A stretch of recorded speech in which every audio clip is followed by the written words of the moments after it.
बाराती आ रहे हैं, अपने हाथ से खड़े होकर निकाल रहे, खड़े होकर खा रहे हैं। इसका नाम रखा गया है बफे सिस्टम, जिसका नाम होना चाहिए था कुत्ता सिस्टम, जिसका नाम होना चाहिए था गधा सिस्टम, जिसका नाम होना चाहिए था सुअर सिस्टम, जिसका नाम होना चाहिए था जानवर सिस्टम। इसका नाम रखा गया है बफे सिस्टम।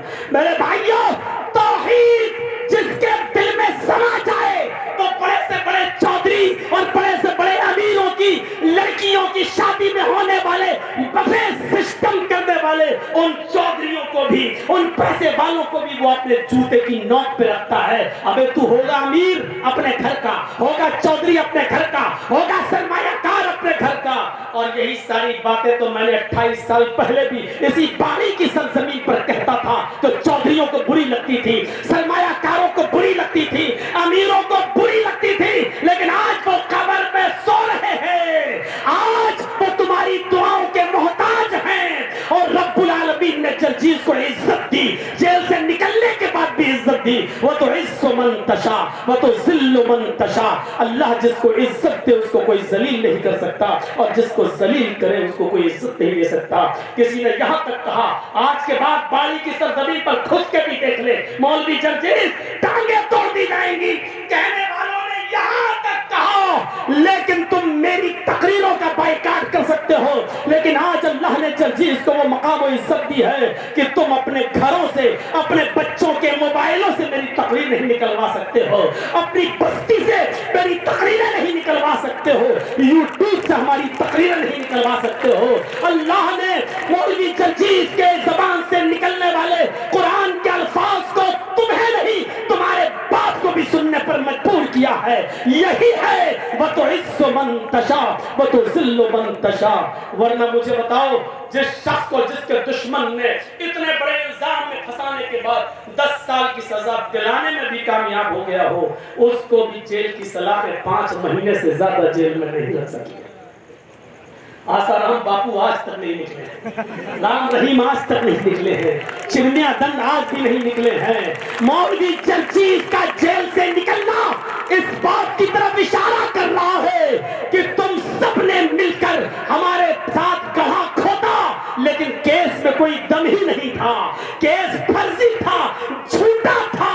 इसलिए हाई कोर्ट के जज को यह कहना पड़ा कि यह लड़का एक दिन भी जेल में रहने के लायक नहीं है। पूरी फाइल पढ़ने के बाद लगता है राजनीतिक षड्यंत्र का शिकार बनाया गया है, इसको तुरंत छोड़ा जाए, तत्काल छोड़ा जाए। ये अल्लाह ताला ने इज्जत दी है। मैंने आज तक कहीं इस तरीके की तकरीर में बयान नहीं किया, लेकिन आपको इसलिए बता रहा हूं कि 28 साल के बाद आया हूं। कहां गई वो हस्तियां, कहां हैं? अल्लाह उनकी मग़फ़िरत फरमाए। हम आज भी उनके लिए दुआ करेंगे। अल्लाह आज ही मैं उनके लिए दुआ ही करूंगा कि अल्लाह उनकी मग़फ़िरत फरमाए। इंसान उलमा की इज्जत करना सीखो। बारी वालों, मौलवी जर्जीस के साथ ही नहीं, कितने उलमा के साथ तुमने कैसे कैसे सुलूक किए हैं, पूरी तारीख तुम्हारे साथ। सोचो, गौर करो। ये उलमा अगर मिट गए तो अल्लाह की कसम तुम्हारा निकाह पढ़ाने वाला और जनाजा पढ़ाने वाला भी कोई नहीं रहेगा। पैदाइश से लेकर मौत तक मौलवी साथ देता है। और मुझसे कहते हो कि निकाह मुझे पढ़ाना था, पता चला कि लड़की ने रिश्ता मना कर दिया, कहा कि लड़के के चेहरे पे दाढ़ी है, हम शादी नहीं करेंगे। इत्तेफाक से उस लड़की का रिश्ता दूसरी जगह मुतय्यन हो गया। लड़की वालों ने मुझे बुलाया, मुझे बाद में उसी दिन पता चला जिस दिन शादी थी। मैं पहुंच चुका था बारात, मैं तो नहीं गया था, लेकिन लड़की वाले के कहने पर निकाह पढ़ाने के लिए पहुंचा। और मुझे उस दिन पता चला कि ये लड़की वही है जिसने एक दाढ़ी वाले का, एक किसी हाफिज या आलिम का निकाह मना कर दिया था कि दाढ़ी वाले से हम निकाह नहीं करेंगे। जब मुझे पता चला और लड़की के बाप ने जब रजिस्टर मेरे हाथ में दे दिया, निकाह में मेहर वेहर सब में लिख चुका था, तब मुझे पता चला कि लड़की ने दाढ़ी की वजह से रिश्ता कैंसिल कर दिया था। किसी ने मेरे कान में बताया तो मैं उसी व्यक्ति खड़ा हुआ। मुझसे ज्यादा हया और वफादारी की उम्मीद आप किससे रखोगे? उसी भरी बारात में बारातियों के सामने मैंने रजिस्टर फेंका।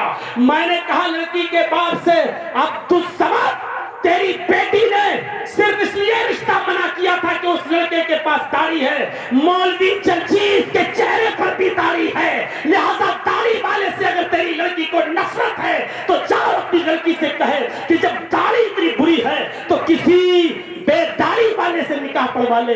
दाढ़ी वाला कोई तेरे बेटी का निकाह नहीं पढ़ाएगा। तो दाढ़ी वाले की तौहीन करती हो, ऐसे बारातियों की तौहीन मैं करता हूं, और मैं ऐसी बारात पर ठोकर मारता हूं और ऐसे निकाह को मैं ठुकराता हूं। और मैंने उसी भरे मजमे में एक कप चाय पिए बगैर मैं उसी जगह चला गया।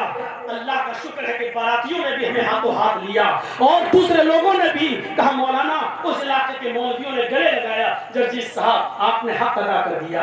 ये आजकल के मौलवी जो 400 की बारात में चले जाएं, 500 की बारात में चले जाएं, वीडियो भी बनवा लें और पान खा के कहें तुमने निकाह कबूल किया, पान खाते जाओ तुमने निकाह कबूल किया। ये लोग सिर्फ जलसों में, तकरीरों में धार सकते हैं, बोल सकते हैं। मौलवी जर्जीज का रिकॉर्ड और गाँव में पूछो, आज तक किसी लड़की के बारात में मौलाना जर्जीज ने शिरकत नहीं की है।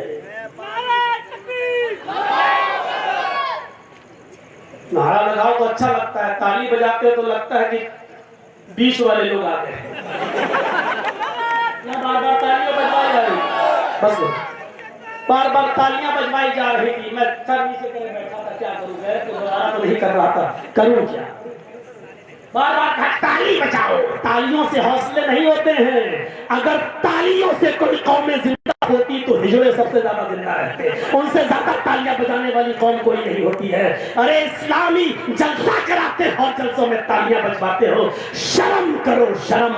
लड़कियां तो अवार्ड लेने बुरके में आ रही हैं और तालियां बजवाकर इस्लाम के दूसरे शहर का मजाक उड़ाते हो तुम इसी जलसे में। मैं कह देता हूं, इस बात की परवाह नहीं कि हमें आइंदा बुलाओगे नहीं बुलाओगे। 28 साल नहीं बुलाया तो क्या मौलवी जर्जीज भूखा मर गया? कह देता हूं, कहना होता है। हजरत इब्राहिम उसका मुकाबला कर रहे हैं जो पूरी दुनिया का बादशाह है। तुम तो अपने बेटे का मुकाबला नहीं कर सकते।